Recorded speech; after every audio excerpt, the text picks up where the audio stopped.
ଆଜ୍ଞା ମୋ ପୁଅର ବାପା ହେବେ। ମୋ ନାଁ ହେଉଛି ପୂର୍ଣ୍ଣଚନ୍ଦ୍ର ଜେନା, ଗ୍ରାମ କୁର୍ସେଇ। ମୁଁ ଘରେ ନଥିବା ଅବସ୍ଥାରେ ମୋ ମିସେସ୍ ନଥିବା ଅବସ୍ଥାରେ ମୋ ପୁଅକୁ ଟେକି ଆଣିଛନ୍ତି ତ୍ରିପାଠୀ ଭାଇନା ବୋଲି ମେଡ଼ିସିନ ଷ୍ଟୋର ଦେଇଛନ୍ତି।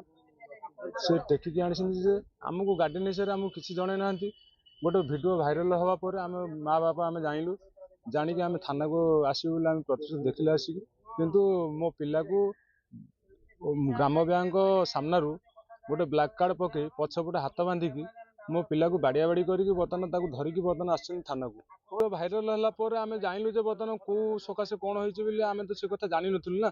ଆମେ ଯେତେବେଳେ ପଚାରିଲୁ ଘରେ ଆସିକି ପିଲା କୁଆଡ଼େ ଗଲା କ'ଣ ହେଲା ବୋଲି, ନା ସମସ୍ତେ ସାହି ପଡ଼ିଶା କହିଲେ ଯେ ବର୍ତ୍ତମାନ 2 ଜଣ ଲୋକ ଆସିଥିଲେ, ତାକୁ ଟେକିକି ମାରଧର କରିକି ବର୍ତ୍ତମାନ ଜିନିଷପତ୍ର ଫୋପାଡ଼ି ତାକୁ ନେଇକି ଆସିଛନ୍ତି।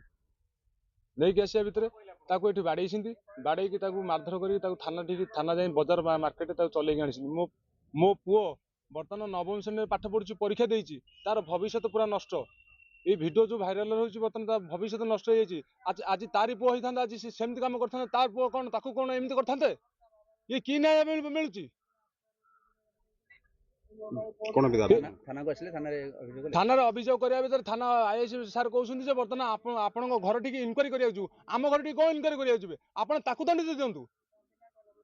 ମୋ ପିଲାର ଭବିଷ୍ୟତ ନଷ୍ଟ ହେଇଛି, ମୋ ପିଲାର ବର୍ତ୍ତମାନ କ୍ୟାରିୟର ନଷ୍ଟ ହେଲା। ସେ ଦେଇପାରିବ ସେତିକି ଇଜ୍ଜତ ଦେଇପାରିବ? ଆଜ୍ଞା ମୋ ପିଲାର ମୁଁ ନ୍ୟାୟ ଚାହୁଁଛି, ବର୍ତ୍ତମାନ ମୋ ପିଲାର କ୍ୟାରିୟର ଚାହୁଁଛି। ମୋ ପିଲା ବର୍ତ୍ତମାନ କ୍ୟାରିୟର ବର୍ତ୍ତମାନ ଠିଆ ହେବା ଦରକାର, ମୋର ଇଜ୍ଜତ ଦରକାର, ମୋର ଗାଁର ଇଜ୍ଜତ ଦରକାର। ସେତ ସେ ଦେଇପାରିବ କି? ତାକୁ ଡାକନ୍ତୁ, ଦଣ୍ଡିତ କରନ୍ତୁ। କ'ଣ ଏ ସରକାର କରୁଛନ୍ତି? ଏ ସରକାର କ'ଣ ଜାଣିଛନ୍ତି ଏ ନାବାଳକୁ ବର୍ତ୍ତମାନ କାହିଁକି ବର୍ତ୍ତମାନ ଏତେ ବର୍ତ୍ତମାନ ଭାଇରାଲ କରି ବର୍ତ୍ତମାନ କରିଛନ୍ତି?